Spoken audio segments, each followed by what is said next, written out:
green room. We are backstage after Jim Cutler just came off the stage. TikTok brain was something that you talked about. Tell us about TikTok brain. When the late night shows went off the air during the SAG-AFTRA strike, people turned to TikTok a lot, and they got so into it that they didn't come back.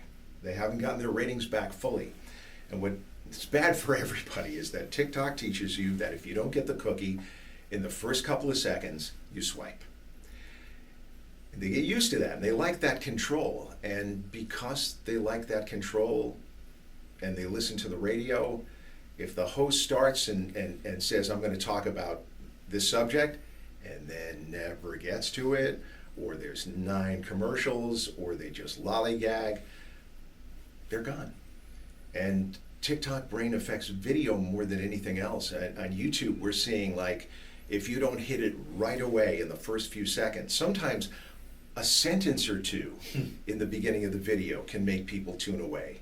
You've got to, when they hit play, you've got to get right to it, Dave, and there's a lot more to it, but essentially TikTok brain is a pain in the ass. Well, you say there's a lot more to it. It sounds like, that was a lot of the theme of what you talked about is as simple as a one-line production piece. You really have to put some thought into it. You do. You're talking about the headline in the beginning. If you're going to come on, and I'm not being political, I could do this either way, but if I come on and say, right at the top, Kamala Harris knocked it out of the park last night, and I'm going to tell you why it's game over for Trump. That's how you start a segment. Or let me do one the other way.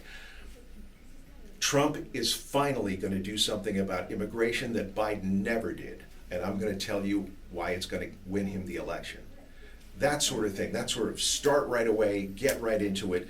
Not, we'll take your calls after the break, and you never know what you'll say and all that. That's all fluff. And with TikTok brain, I'm gone. Because the phone is always calling, Dave. There's always a cookie on the phone. And if you're boring me, I can find 35 things quickly on the phone.